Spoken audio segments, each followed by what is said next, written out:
ಜೋರಾಗಿದೋ ಹೆಮ್ಮೆಯ ಚಪ್ಪಾಳೆ ಚಪ್ಪಾಳೆ ಚಪ್ಪಾಳೆ ಚಪ್ಪಾಳೆ ಚಪ್ಪಾಳೆ ಚಪ್ಪಾಳೆ ಚಪ್ಪಾಳೆ ಚಪ್ಪಾಳೆ ಜೋರಾಗಿ ವೆರಿ ಗುಡ್. ಸೊ ಊಟ ಮಾಡಿದ್ರಲ್ಲ? ಬಿಸಿಲಾಗಿದೆ, ಬೇಗ ಮಾತಾಡ್ಬಿಡ್ತೀನಿ. ನಾನು ಎಲ್ಲಿ ನೋಡಿದ್ದೆ ಹೇಳಿ ನೀವು?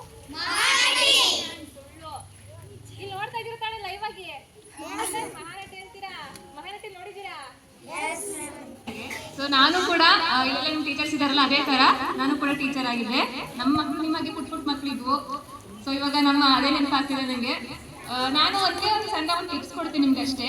ಫಸ್ಟ್ ಏನ್ ಮಾಡಿ ಅಂದ್ರೆ ನೀವು ಚೆನ್ನಾಗಿ ಆಟ ಆಡ್ಬೇಕು. ಈ ವಯಸ್ಸಲ್ಲಿ ನೀವು ಆಟ ಆಡ್ತೀರಲ್ವಾ? ಚೆನ್ನಾಗಿ ಆಟ ಆಡ್ಬೇಕು. ಆಟ ಆಡ್ತಿರೋದ್ರ ಜೊತೆ ಚೆನ್ನಾಗಿ ಓದ್ಬೇಕು. ಹೆಂಗೆ ಹೋಮ್ವರ್ಕ್ ಕೊಡ್ತಾರಲ್ವಾ? ಅವರು ರಿಯಲ್ ಸ್ಟೂಡೆಂಟ್ಸ್. ಅವರು ನಿಜವಾಗ್ಲೂ ಟಿವಿ ನೋಡ್ಕೊಂಡು ಬರ್ತಾರೆ. ಕೈ ಇಟ್ಟಿದ್ರೆ ನೀವೆಲ್ಲ ಸುಳ್ಳು ಹೇಳ್ತೀರಾ. ಟಿವಿ ನೋಡ್ಕೊಂಡು ನೀವು ಬರೆಯೋದು ನೋಡಿ. ನೀವೇನು ಆಟ ಆಡ್ಬೇಕು ಫಸ್ಟ್. ಸೆಕೆಂಡ್ ಏನಪ್ಪ ಅಂದ್ರೆ ನೀವೇನು ಬರಿತಿದ್ದೀರಲ್ಲ ಅದನ್ನ ಓದ್ಕೊಂತ ಬರೀರಿ ಅಷ್ಟೇ. ನೀವು ಜಾಸ್ತಿ ಕಷ್ಟಪಟ್ಟು ಓದಾಗಂತ ಏನಿಲ್ಲ. ಓದ್ಕೊಂತಾನೆ ಏನು ಬರಿತಿದ್ದೀನೋ ಓದ್ಕೊಂತ ಬರೆದ್ರೆ ಮುಗಿತೀನಿ. ಅದಕ್ಕೆ ನಾನು ಇಷ್ಟ ಹೇಳೋದು, ಈ ವಯಸ್ಸಲ್ಲಿ ಚೆನ್ನಾಗಿ ಆಟ ಆಡಬೇಕು, ಜೊತೆಗೆ ಓದ್ಕೊಂತ ನಾನು ಏನು ಬರಿತಿದ್ದೀನಿ ಅಂತ ನಿಮಗೆ ಗೊತ್ತಿರಬೇಕು.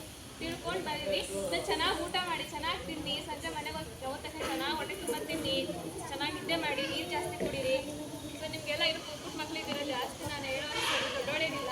ನಾನು ನಿಮ್ಮ ಥರ ಏನೋ ಕಲಿತಾ ಇದ್ದೀನಿ. ಹಾಗಾಗಿ ಹೇಳೋದಿಷ್ಟೇ. ಏನು ಮಾಡಬೇಕು? ಆಟ ಆಡಬೇಕು, ಓದ್ಕೊಂತ ಬರೀಬೇಕು, ನಿದ್ದೆ ಮಾಡಬೇಕು, ಊಟ ಮಾಡಬೇಕು, ನೀರು ಜಾಸ್ತಿ ಕುಡಿಬೇಕು. ಜೊತೆಗೆ ಟೀಚರ್ಸ್ಗೆ ಫಸ್ಟು ಟೀಚರ್ಸ್ಗೆ ರೆಸ್ಪೆಕ್ಟ್ ಕೊಡಬೇಕು. ಗೊತ್ತಾಯ್ತಾ? ಎಲ್ಲರೂ ಚೆನ್ನಾಗಿ ಓದ್ತಿರಲ್ಲ? ಇಲ್ಲಷ್ಟು ವಾಯ್ಸ್ ಬಂತು. ನೀವು ಚೆನ್ನಾಗಿ ಓದಲ್ವಾ? ನೀವು ಚೆನ್ನಾಗಿ ಓದ್ತೀರಾ ಹಂಗಾರೆ? ಇವಾಗಿಂದ ನೀವು ಚೆನ್ನಾಗಿ ಕಷ್ಟಪಟ್ಟು ಓದ್ಲೇಬೇಕಲ್ವಾ? ಸದ್ಯಕ್ಕೆ ಓದಿ, ಆಮೇಲೆ ಮುಂದೆ ಕಷ್ಟಪಟ್ಟು ಓದಿ. ಸಂಪೆಗೆ ಮರದ ಚಿಗುರಿಲೆ ನಡುವೆ ಕೋಗಿಲೆ ಹಾಡಿತು. ಸಂಪೆಗೆ ಮರದ ಚಿಗುರಿಲೆ ನಡುವೆ ಕೋಗಿಲೆ ಹಾಡಿತು. ಕೋಗಿಲೆ ಹೆಂಗ್ ಹೋಗುತ್ತೆ? ಬಟ್ ಈ ಕೋಗಿಲೆ ಸ್ವಲ್ಪ ಡಿಫ್ರೆಂಟ್ ಆಗಿ ಹೋಗುತ್ತೆ. ಚಿಕ್ಕವ ಚಿಕ್ಕವ ಚಿಕ್ಕವ ಚಿಕ್ಕವ ಎನ್ನುತ್ತ ತನ್ನಯ ಬಳಗವ ಕರೆದಿತ್ತು. ಅದ ಕೇಳಿ ನಾಮಯ ಮರೆತೆ, ಅದ ಕೇಳಿ ನಾಮಯ ಮರೆತೆ, ಸ್ವರವನ್ನು